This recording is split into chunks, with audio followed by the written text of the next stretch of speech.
भक्तवांछा कल्पतरु शरणागत वत्सल भक्त वत्सल भगवान श्री कृष्ण जी के चरणों में कोटि वंदन करते हुए भगवान के शब्द में वांग्मय स्वरूप श्रीमद् भागवत महापुराण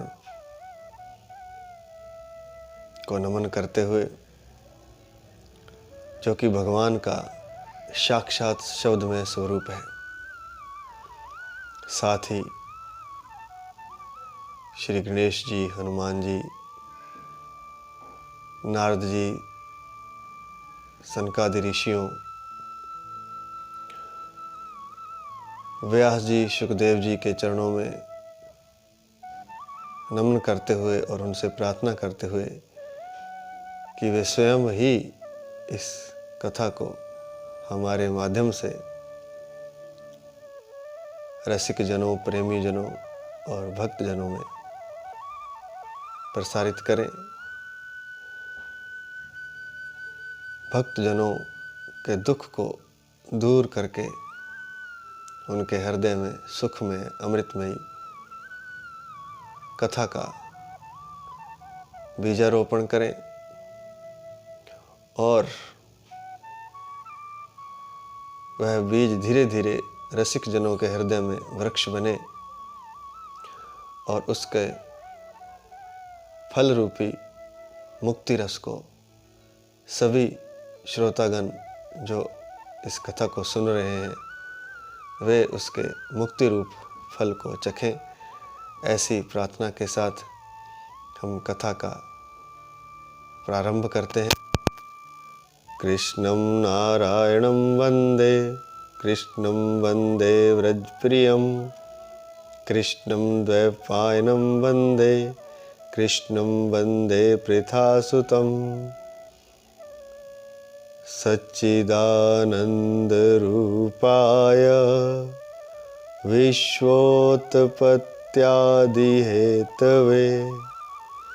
तापत्रयविनाशाय श्रीकृष्णाय वयं नुमः, श्रीकृष्णाय वयं नुमः। सच्चित आनंद स्वरूप सच्चिदानंद रूपाय,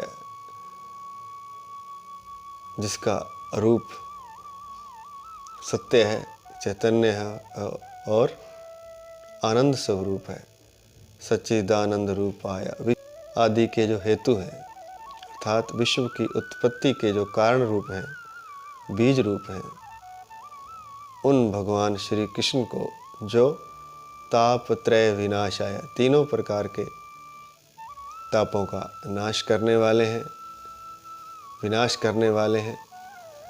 कर्मबंध के कारण दैहिक, दैविक और आध्यात्मिक दुख हमें भोगने पड़ते हैं, परंतु भगवान श्री कृष्ण की अगर कृपा हो जाए तो उन तापों का विनाश हो जाता है।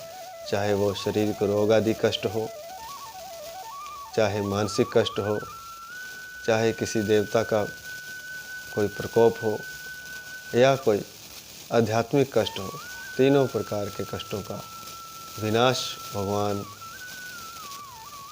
श्री कृष्ण जी की कृपा से स्वतः ही हो जाता है।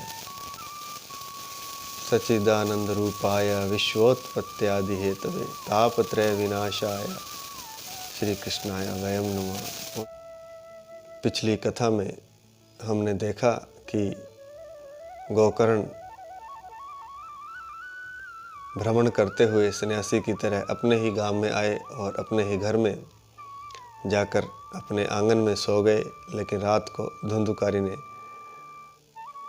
बड़े विभिन्न रूप बना करके गोकर्ण जी को डराना चाहा, लेकिन वे तो सन्यासी थे, सिद्ध महात्मा थे, वे बिल्कुल भी नहीं डरे, बल्कि उससे पूछा कि तू कौन है, तू राक्षस है, तू पिशाच है, तू भूत है, तू प्रेत है, कौन है तू, या कोई देवता है। तो इस तरह से विभिन्न रूप धारण कर रहा है। अंत में पता चला कि वह तो उनका भाई धुंधुकारी ही है जिसकी मुक्ति नहीं हुई है, जो कि प्रेत बनकर घूम रहा है और बड़े कष्ट में है। धुंधुकारी ने अपने भाई गोकर्ण से प्रार्थना की कि तुम कुछ मेरी मुक्ति का उपाय करो। तब गोकर्ण ने कहा कि मैंने तो तुम्हारे लिए अनेक श्राद्ध आदि किए, गया में श्राद्ध भी किया। तब धुंधुकारी ने कहा कि सैकड़ों गया श्राद्ध से भी मेरी मुक्ति नहीं हो सकती। तब गोकर्ण जी सोचने पर मजबूर हो गए और कहने लगे कि जब ऐसे मुक्ति नहीं हो सकती तो फिर तो तुम्हारी मुक्ति का उपाय असंभव सा ही है। अगर सैकड़ों गया श्राद्ध से भी तुम्हारी मुक्ति नहीं हो सकती फिर तो तुम्हारी मुक्ति मुश्किल है। लेकिन तुम चिंता मत करो, मैं कोई और उपाय सोचता हूँ, तुम निर्भय होकर अपने स्थान पर रहो। तब धुंधुकारी अपने स्थान पर वापस चला गया। रात बीत गई, सुबह हुई तो सभी लोग गोकर्ण जी को आया देखकर उनसे मिलने के लिए आए। क्योंकि वे सिद्ध महात्मा थे तो योगनिष्ठ विद्वान, ज्ञानी, वेदज्ञ आदि ब्राह्मण उनसे मिलने के लिए आए। गोकर्ण जी ने रात भर जो भी प्रसंग हुआ धुंधुकारी का, उन्होंने उन सबको भी बताया। तब जो लोग ज्ञानी थे, योगनिष्ठ थे, वेदज्ञ थे, उन सब ने शास्त्रों को उल्ट पुल्ट कर देखा कि इसकी मुक्ति का क्या उपाय हो सकता है, लेकिन कोई उपाय उन्हें ना मिला। तब सभी की राय थी कि सूर्य नारायण ही इसका कोई उपाय बता सकते हैं, तो सीधा ही भगवान सूर्य नारायण से पूछा जाए। गोकर्ण जी ने अपने तपोबल से सूर्य की गति को रोक दिया और उनसे विनम्र प्रार्थना की हाथ जोड़कर कि मेरे भाई धुंधुकारी की मुक्ति का कोई उपाय बताइए,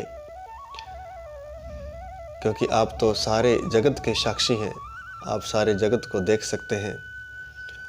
तब भगवान सूर्यदेव ने दूर से ही स्पष्ट घोषणा की, श्री मद् भागवतान मुक्ति ही सप्ताहम वाचनम कुरु, अर्थात श्री मद् भागवत ही मुक्ति का उपाय है, इसलिए तुम सप्ताह वाचन अर्थात भागवत का सप्ताह पारायण कीजिए, अर्थात भागवत की कथा एक सप्ताह में सबको सुनाइए। गोकर्ण को उपदेश दिया कि भागवत का सप्ताह पारायण करके धुंधुकारी की मुक्ति के लिए इति सूर्यवचा सर्वैर धर्म रूपम तु विश्रुतम, अर्थात सूर्य भगवान का यह वचन कि भागवत का सप्ताह पारायण कीजिए, यह वहाँ सभी ने सुना। सूर्य भगवान का यह धर्म रूप वचन सभी जो वहाँ उपस्थित थे उन सब ने सुना। जब सभी विद्वानों ने, योगनिष्ठों ने, वेदज्ञों ने यह सुना तो सभी ने गोकर्ण जी से अनुरोध किया कि आप प्रयत्नपूर्वक यह कथा पारायण कीजिए, भागवत का सप्ताह पारायण कीजिए, क्योंकि यह है भी बहुत सरल। अतः गोकर्ण जी सभी विद्वानों और योगनिष्ठ, तपोनिष्ठ, वेदज्ञों के परामर्श अनुसार कथा सुनाने के लिए तैयार हो गए। देश और गांवों से अनेक लोग कथा सुनने के लिए आए, जिसमें लूले, लंगड़े, अंधे, बूढ़े और मंदबुद्धि पुरुष भी थे। सब अपनी मुक्ति के उद्देश्य से वहां एकत्रित होने लगे। सभी अपने पापों की निवृत्ति के उद्देश्य से सभी वहां उपस्थित हो गए। इस प्रकार वहां इतनी भीड़ हो गई कि देवताओं को भी देखकर आश्चर्य होने लगा। गोकर्ण जी ने व्यास गद्दी पर बैठ करके कथा का प्रथम स्कंद से ही स्पष्ट शब्दों में वाचन शुरू किया। सभी लोगों के साथ वहाँ धुंधुकारी का भी आह्वान किया गया। धुंधुकारी इधर उधर कोई जगह न देख करके एक सीधा पड़ा हुआ बाँस था 7 गांठों वाला, उस बाँस की निचली गांठ में आकर के वायु रूप होने के कारण बैठ गया, क्योंकि वह सूक्ष्म रूप था, वायु रूप था, बाहर वह बैठ नहीं सकता था, क्योंकि बाहर अस्थिरता होती तो वह बाँस के अंदर, गांठों वाले बाँस के अंदर आकर के बैठ गया। और गोकर्ण जी ने एक वैष्णव ब्राह्मण को मुख्य श्रोता बना करके कथा का आरंभ किया। जब शाम को कथा समाप्त हुई तब वहाँ एक विचित्र घटना हुई। विचित्र घटना यह हुई कि सभी के देखते देखते, जितने भी लोग वहाँ उपस्थित थे, उनके देखते ही जिस बाँस में धुंधुकारी बैठा था, उस बाँस की पहली गांठ, नीचे वाली जो गांठ थी, तड़-तड़ शब्द करती हुई फट गई। दूसरे दिन भी इसी प्रकार शाम को जब कथा समाप्त हुई तो बाँस की दूसरी गांठ फटी। तीसरे दिन भी इसी तरह तड़-तड़ शब्द करती हुई बाँस की तीसरी गांठ फट गई। कथा का समाप्त जैसे ही होता था तब यह बाँस की गांठ क्रमशः फट जाती थी। इस तरह 7 दिनों में बाँस की 7 गांठें फट गई और धुंधुकारी प्रेत योनि से मुक्त हो गया, और मुक्त होकर के उसे दिव्य शरीर मिला। वह दिव्य शरीर पाकर के वहाँ साक्षात सबके सामने उपस्थित हुआ, जिसका कि शरीर मेघ के समान श्याम वर्ण वाला था। पीताम्बर और तुलसी की मालाओं से वह सुशोभित था। सिर पर मनोहर मुकुट तथा कानों में कमनीय कुंडल झिलमिला रहे थे। दिव्य रूप धरो जातस तुलसीदाम मंडितः, जातस तुलसीदाम मंडितः। कहने का तात्पर्य है कि भगवान का रूप ही, भगवान श्री कृष्ण का रूप ही उसे प्राप्त हुआ। मेघ के समान घनश्याम शरीर था, पीताम्बर पहने हुआ था, तुलसी माला सुशोभित हो रही थी, सिर पर मुकुट झिलमिला रहा था, कानों में कमनीय कुंडल झिलमिला रहे थे। सच ही कहा है किसी ने, और शास्त्रों में भी कहा गया है कि जो भगवान का ध्यान करता है उसे भगवान का ही रूप प्राप्त हो जाता है, वह भगवान जैसा ही बन जाता है। यह एक सनातन सत्य है, जिसका हम चिंतन करते हैं हम वैसे ही हो जाते हैं। इसलिए चिंतन करें तो बड़ा सोच विचार कर चिंतन करें। ऐसा कोई चिंतन ना करें जो आपको पसंद ना हो, जैसा रूप आपको पसंद ना हो, जैसा जीवन आपको पसंद ना हो, ऐसा चिंतन ना करें, क्योंकि जैसा आप चिंतन करेंगे आप वैसा ही बन जाएंगे। अगर आप किसी दूसरे की चुगली, निंदा या किसी दूसरे के दोषों को देखते हैं और उनके दोषों का चिंतन करते हैं तो सच मानिए वह दोष आपके भीतर आ जाएंगे। दूसरे के जो अवगुण हैं उन्हीं अवगुणों को आप अंत में प्राप्त हो जाओगे। इसलिए अच्छा चिंतन करें, श्रेष्ठ चिंतन करें, और सबसे श्रेष्ठ चिंतन है भगवान का चिंतन। और भगवान का चिंतन कैसे होता है? भागवत श्रवण से, क्योंकि भागवत बना ही भगवान के चिंतन से है। भगवान के रूप लीलाओं का ही तो वर्णन भागवत है। इसलिए कहा जाता है कि भागवत श्रवण से मुक्ति मिलती है। उसका वैज्ञानिक कारण यह है कि जो हम चिंतन करते हैं हम वैसे ही हो जाते हैं। जैसे कि दिन भर हम चिंतन करते हैं और रात को हम सो जाते हैं। जिस चीज़ का हम दिन में चिंतन करते हैं वह चिंतन ही हमें स्वप्न में प्राप्त होता है।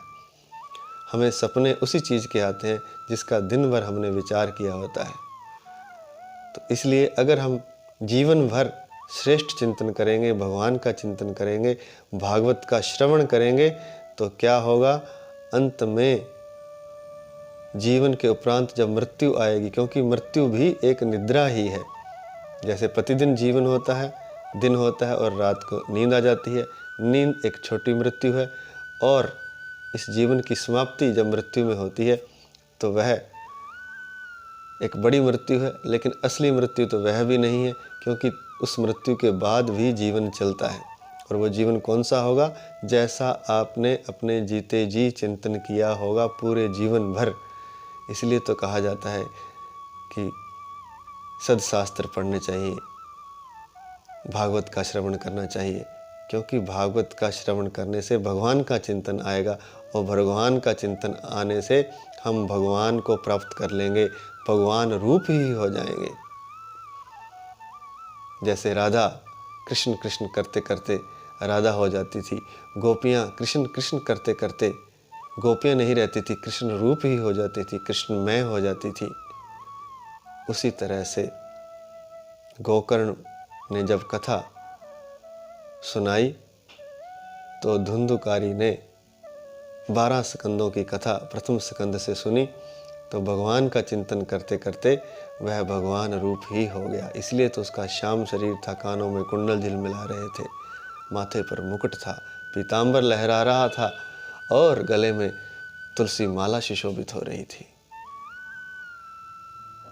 तो भैया जैसा चिंतन करोगे वैसे ही हो जाओगे। एक ही सूत्र है और सबसे आसान सूत्र है। इतनी आसान कोई साधना नहीं है। जप तप योग ध्यान बड़ा मुश्किल है, कलयुगी जीवों के लिए तो अत्यंत मुश्किल है। कैसे इतना पवित्र होंगे? कैसे शरीर को योग द्वारा प्राणायाम द्वारा पवित्र करेंगे? कर सकते हैं करने वाले, ऐसा नहीं है कि कोई कर ही नहीं पाता, करने वाले करते हैं, लेकिन बड़ा कठिन है, बड़ा मुश्किल है, बड़ा दुष्कर है। तो आसान क्या है? आसान है मात्र सुनना।